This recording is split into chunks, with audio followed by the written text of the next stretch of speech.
అందరికీ నమస్తే అండి. తమిళనాడులో మరో 2 నెలల్లో ఎన్నికలు ఉన్నాయి. బీజేపీ వాళ్ళేమో ఈసారి ఖచ్చితంగా తమిళనాడులో ఎన్డీఏ కూటమి అధికారంలోకి రావాలి అని చాలా స్ట్రాంగ్గా ఉన్నారు. ఎందుకంటే దేశవ్యాప్తంగా బీజేపీకి లొంగని నాయకత్వం, బీజేపీకి లొంగని రాష్ట్రం తమిళనాడు అండ్ వెస్ట్ బెంగాల్. ఆ 2 రాష్ట్రాలకు ఈ 2-3 నెలల్లో ఎన్నికలు ఉన్నాయి. మమతా బెనర్జీ గారిని ఒకసారి ఓడిస్తే, ఒకసారి వెస్ట్ బెంగాల్లో అధికారంలోకి వస్తే ఇంకా శాశ్వతంగా పాతుకుపోవచ్చు అనేది బీజేపీ ఆలోచన. సో అక్కడ ఆ ప్రయత్నంలో ఉన్నారు. సేమ్ అదే రకంగా ఇక్కడ స్టాలిన్ను కూడా ఈ ఎన్నికల్లో ఓడిస్తే ఆల్టర్నేటివ్ లీడర్షిప్ డెవలప్ చేసుకొని ఇంకా పూర్తిగా పర్మనెంట్గా పాతుకుపోవచ్చు, తొలిసారి పొత్తుల్లో భాగంగా వెళ్ళి ఆ తర్వాత సొంతంగా పాతుకుపోవచ్చు అనేది బీజేపీ ఆలోచన తమిళనాడులో కూడా. అయితే తమిళనాడులో వాళ్ళు పొత్తుల్లో భాగంగా అక్కడికి వెళ్ళడానికి అన్నాడీఎంకే పార్టీ ఆల్రెడీ ఎన్డీఏ కూటమిలో ఉంది అన్నాడీఎంకే. సో వాళ్ళకి మరో బలమైన నాయకత్వం కనిపిస్తోన్నది విజయ్ రూపంలో.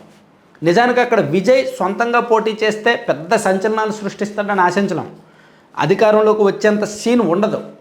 ఒకప్పుడు ఉండేది. ఇప్పుడు విజయ్తో పోలిస్తే అంతోకంతో box office stamina and cine craze Kamal Haasan గారికి ఉంది కదా.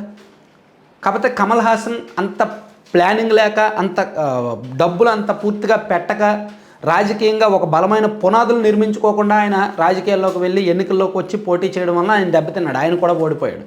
కానీ విజయ్ పార్టీ అనౌన్స్ చేయడానికి 3 సంవత్సరాల ముందు నుంచే జిల్లాల వారీగా కమిటీలు నియమించుకొని, జిల్లాల వారీగా ఫ్యాన్స్ని యాక్టివేట్ చేసి, వాళ్ళకి డబ్బులు ఇచ్చి, ప్రజలతో కనెక్షన్స్ పెంచుకొని కొంచెం పునాదులు స్ట్రాంగ్గా నిర్మించుకొని ఒక ప్లాన్గా వస్తున్నాడు. పకడ్బందీ ప్లాన్గా విజయ్ వస్తున్నాడు.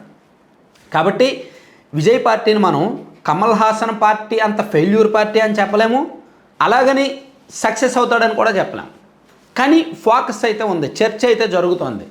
అందుకని విజయ్ని కూడా పొత్తులో కలుపుకుంటే BJP, AIADMK and TVK party Vijay party కూడా కలిస్తే అక్కడ స్టాలిన్ పార్టీ అంటే డిఎంకేని ఓడించడం సులువు అవుతుంది అనేది బీజేపీ ఆలోచన. కానీ విజయ్ ఏంటంటే బీజేపీతో కలిస్తే సైద్ధాంతికంగా ఓట్లు పడవు, మైనారిటీ అండ్ ఈ క్రిస్టియన్ ఈ ఓట్లు పడవు, దానివలన దెబ్బతినేస్తాం, రాజకీయ పునాదులు ఎంత నిర్మించుకున్నా పాడైపోద్ది. విజయ్ కూడా సొంతంగా సర్వే చేయించుకున్నాడు. బీజేపీతో కలిస్తే ఆ పార్టీ అంతగా వర్కౌట్ అవ్వదని వచ్చింది. అంటే వాళ్ళకేంటంటే ఇండివిజువల్గా వెళ్ళాలి, బీజేపీతో కలిపి వెళ్ళాలని వచ్చినప్పుడు ఎక్కువగా బీజేపీతో కలవకూడదు, ఇండివిజువల్గానే వెళ్ళాలనేది వాళ్ళ రిపోర్ట్ వాళ్ళకు ఉంది. సో అండ్ విజయ్కి రాజకీయ వ్యూహకర్త మొత్తం ప్రశాంత్ కిషోర్. ప్రశాంత్ కిషోర్ కూడా అతనికి అదే చెప్పాడు, మీరు సింగిల్గానే వెళ్ళండి అని. మీకు ఒక 20 సీట్లు వచ్చినా సరే మీరు కింగ్ మేకర్ అవుతారు, కానీ బీజేపీతో కలిస్తే మాత్రం మీకు అన్ని సీట్లు రావు, పైగా వాళ్ళు మింగేస్తారు అని ఇవ్వడంతో విజయ్కేమో ఎట్టి పరిస్థితుల్లో బీజేపీతో కలవాలని లేదు. కానీ బీజేపీ వాళ్ళు మాత్రం ఎట్టి పరిస్థితుల్లో అతను కలుపుకోవాలని చూస్తున్నారు.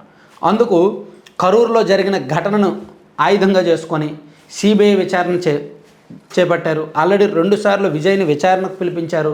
విచారణ పేరిట ఆ పార్టీ నాయకులను విసిగిస్తున్నారు, కేసులు పెడుతున్నారు, అరెస్టులకు రెడీ అవుతున్నారు. నయానో భయానో బతిమాలో బెదిరించో భయపెట్టో ఏదో ఒకటి చేసి తమకు అనుకూలంగా మార్చుకోవాలని బీజేపీ చూస్తుంది. కానీ విజయ్ మాత్రం రాజకీయంగా తనకి అత్యంత కీలకమైన సమయం. ఈ టైంలో సైద్ధాంతికంగా విభేదిస్తున్న బీజేపీతో పొత్తు పెట్టుకుంటే రావాల్సిన ఓట్లు కూడా రావు, రావాల్సిన సీట్లు కూడా రావు, భవిష్యత్తు ఉండదు. సో అందుకని అది కరెక్ట్ కాదు అని చెప్పి విజయ్ నిన్నగాక మొన్న నేను దేనికైనా సిద్ధమే కానీ పొత్తు పెట్టుకోను, సింగిల్గానే వెళ్తాను అని ఆయన ఓపెన్గా పబ్లిక్ మీటింగ్లో కూడా చెప్పాడు.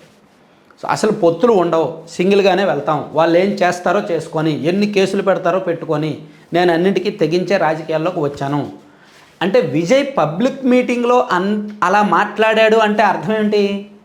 అతనికి ప్రెజర్ ఉంది, పొత్తు కోసం ప్రెజర్ ఉంది. ఎస్, ఉన్నమాట నిజమే. పొత్తుగా పెట్టుకోమని అతన్ని వేధిస్తున్నారు, అతన్ని అడుగుతున్నారు, బలవంత పెడుతున్నారు, ఇబ్బంది పెడుతున్నారు. ఆయన మాత్రం పొత్తు పెట్టుకుంటే పార్టీ స్ట్రగుల్ అవుద్దని, పార్టీకి ఫ్యూచర్ ఉండదని సింగిల్గానే వెళ్ళడానికి రెడీ అవుతున్నాడు. సో అందుకు ఈ తమిళనాడు ఎన్నికలు ప్రస్తుతానికి రసవత్తరంగా మారాయన్నమాట.